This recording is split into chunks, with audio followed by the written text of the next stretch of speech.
সবজি খাওয়ার মধ্যে মজাই আলাদা। যারা সবজি খেতে পছন্দ করেন তারা ভাতের সাথে, রুটির সাথে, পরোটার সাথে কিন্তু সবজি খুব যায়।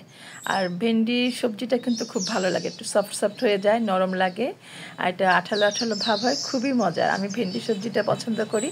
আজকে আমি একটু সাথে আলু দিয়ে নতুন করে ভেন্ডি ভাজিটা করব, একটু ভিজা ভিজা করব। আসসালামু আলাইকুম বন্ধুরা, কেমন আছেন আপনারা? আলহামদুলিল্লাহ আমি ভালো আছি।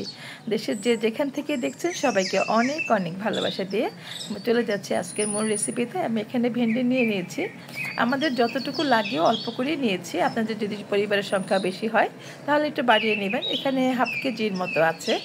তো এটাকে আমি একটু ভালো করে ধুয়ে নিলাম। ভেন্ডি কিন্তু ধুয়ে নিতে হয়, যারা নতুন তাদের জন্য বলছি, যারা এক্সপার্ট তারা তো জানেন ভেন্ডি কিন্তু পরে আর ধোয়া যায় না। আমি ধুয়ে পানিটা ঝরিয়ে ভালো করে কেটে নিচ্ছি।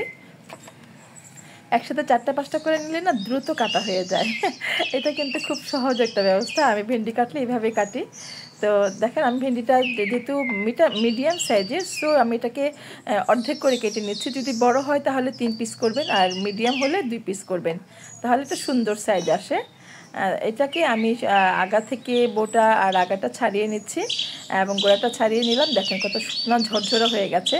তো এটা এমনি শুকনো করে রাখতে হবে, কিন্তু কষানোর সময় আমি একটু অল্প পানি ইউজ করব, বেশি পানি ইউজ করা যায় না, তাহলে আবার এটা আঠালো আঠালো ভাব হয়ে যায়। তো মোটামুটি আমার এটা পানি ঝরিয়ে শুকিয়ে নিয়েছি। এখন আমি প্যানে চলে যাচ্ছি, কড়াই দিয়ে তেল দিয়ে পেঁয়াজ দিয়ে নেব, একটু রসুন দেবো, একটা রসুন থেতলো করে কুচি করে দিব। একটু রসুন ভাজার স্মেলটা ভালো লাগে, হ্যাঁ, ভাজির মধ্যে কিন্তু রসুনটা যায়। যারা খেতে পছন্দ করেন তারা দিবেন, আর যারা পছন্দ করেন না তারা দিবেন না, কিন্তু আমার রসুনের স্মেলটা, রসুনটা ভালো লাগে।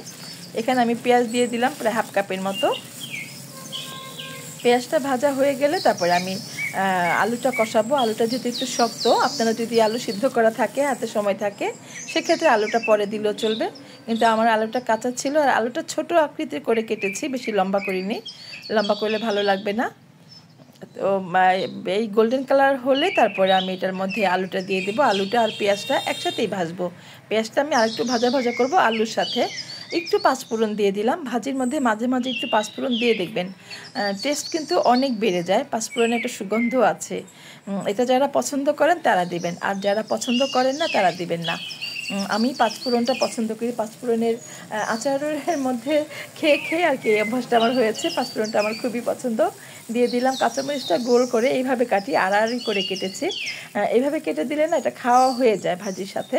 আর লম্বা লম্বি করে কেটে দিলে আমার আবার যাকে দিব, যাকে খাওয়াবো, তাকে লম্বা লম্বা করে মরিচটা ফেলে দিয়ে তারপরে সার্ভ করতে হয়। সে মরিচ খায় না। সে বলতে আমার ছেলের কথা বলছি, লম্বা মরিচ দেখলে খেতে চায় না, কিন্তু এই টাইপের এইভাবে করে পিস করে দিলে, ছোট ছোট করে দিলে খেতে চায়। এখন আমি আলুটা দিয়ে দিলাম। আলুটা কিন্তু দেখতে পাচ্ছেন আমি ছোট সাইজের আলুগুলোকে আমি আড়াআড়ি করে কেটে নিয়েছি, যাতে বেশি লম্বা হয়ে না যায়, একটু মানে ব্যালেন্স। যেহেতু ভেন্ডিটা একটু লম্বা করে কেটেছি, আলুটা কিন্তু ছোটো করে কাটলাম, দেখা সুন্দর যাবে সেজন্য। তো দেখেন আমি এটাকে ভেজে নিচ্ছি। এটা যখন গোল্ডেন কালার হবে, আলুটা অর্ধেক অর্ধেক 50% 60% ভাজা হবে, তখন আমি সে ঢ্যাঁড়সটা দেবো। ঢ্যাঁড়স কিন্তু এমনি ভেঙে যায়, ভেন্ডি কিন্তু এমনি সিদ্ধ হলে ভেঙে যায়, এই জন্য আসলে আগে আলুটা দেয় আর কি। আর একটু ভাঙা ভাঙা না হলে ভালোও লাগে না, সুন্দর লাগে, আঠালো আঠালো ভাব চলে আসে। দিয়ে দিলাম পরিমাণ মতো, স্বাদ মতো লবণ। আমি পেঁয়াজের মধ্যে সবসময় লবণটা দিই, পেঁয়াজের কালারটা সুন্দর হয়, পেঁয়াজটা দ্রুত একটু নরম হয়ে আসে, কালার দ্রুত ভাজাও হয়ে যায়। এক্ষেত্রে কিন্তু চুলার ফ্লেমটা আমি মিডিয়াম আঁচে রেখেছি, বেশি বাড়িয়ে দেওয়া যাবে না, যেহেতু আলুটা ভাজা ভাজা করতে হবে একটুখানি।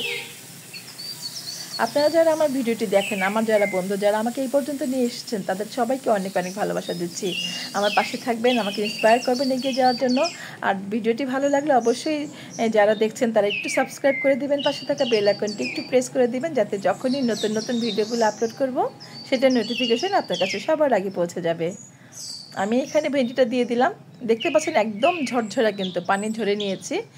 ভেন্ডির মধ্যে পানি রাখা যাবে না। এখন একটু এটা ভাজা ভাজা করবো, একটু কষাবো, তারপর আমি অল্প একটু পানি দিয়ে একেবারে ঢেকে রাখবো 10 মিনিটের জন্য, যাতে একেবারে এটা গলে যায়। বেশি নাড়াচাড়া করলে একেবারেই ভেঙে যাবে, বেশি নাড়াচাড়া করা যাবে না।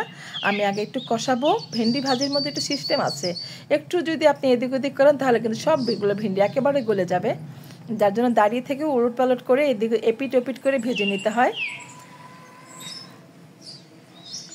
এখন আমি এটার মধ্যে একটু সবজি অল্প অল্প করে দিব। এখানে মরিচ বরাবর কিন্তু আমি ঝাল খেতে পছন্দ করি। মরিচ 1 চামচ দিব, হাফ চামচ ধনে গুঁড়ো, হাফ চামচ জিরের গুঁড়ো, আর হাফ চামচের কম একটু হলুদ দিয়ে দিলাম কালার আসার জন্য। কালারটা সুন্দর না হলে ভালো লাগবে না। মরিচ দিলাম মোটামুটি 1 চামচের মতো, লাল মরিচ যেটা। এখন একটু ভেজে নেব, ভালো করে এপিট এপিট করে একটু ভেজে নেব। যারা আপনারা দেখছেন একটু খেয়াল করে দেখবেন, যারা নতুন তাদের জন্যই বলা। যারা পুরাতন এক্সপার্ট, সবসময় বলি আমি মায়ের কাছে নানুর কাছে শিখেছি। পুরানদের যারা তাদের কাছে আমাদের অনেক কিছু শেখার আছে, তাদের জন্য কিছুই বলি না। নতুনরা অনেকে দেখে দেখে রান্না করেন, যারা সবজি খেতে একান্তই পছন্দ করেন না, যদি কখনো সবজি খেতে মনে চায় তাহলে এইভাবে খাবেন, অনেক মজার হয়। ভাজি দিয়ে, পরোটা দিয়ে, তারপরে ভাত দিয়ে, সবভাবেই খাওয়া যায়। অল্প একটু পানি দিয়ে দিলাম, এটা দিয়ে আমি এটাকে দেখেন একটুখানি মিশিয়ে দিয়ে আমি ঢেকে রাখবো। 10 মিনিটের জন্য ঢেকে দেবো। চুলার ফ্লেমটা একেবারে লো দিব, মিডিয়াম টু লো দিব, যাতে আলুটা ভিতর থেকে ভাপে দমে সিদ্ধ হয়ে যাবে। এইভাবে আমি ঢেকে 10 মিনিট পরে আসবো। 10 মিনিটের জন্য ঢেকে দিয়ে তারপর আমি অন্য কাজগুলো করব।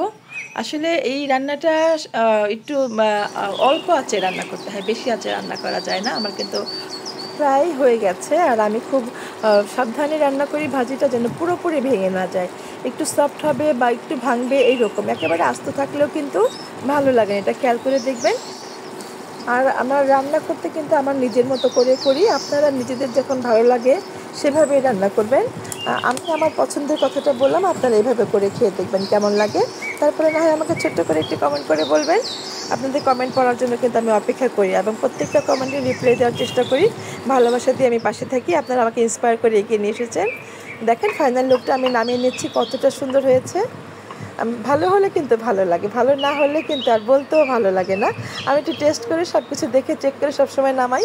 আপনারা এই জিনিসটা খেয়াল রাখবেন, যখনই একটা রান্না নামাবেন চুলা থেকে তখন কিন্তু একটু চেক করে নামাবেন, এতে করে আপনার আর পরে কোনো টেনশন থাকবে না।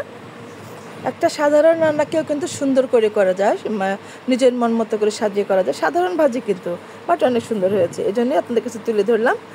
সবাইকে অনেক অনেক ধন্যবাদ জানাচ্ছি যারা তখন আমার সাথে ভিডিওটি দেখলেন। সবাই ভালো থাকেন, সবাইকে অনেক অনেক ভালোবাসা দিয়ে আজকের মতো বিদায় নিচ্ছি। দেখা হবে নতুন কোনো রেসিপি নিয়ে, সেই পর্যন্ত সবাই ভালো থাকেন। সবাইকে অনেক দোয়া দিয়ে শেষ করছি। আল্লাহ হাফিজ।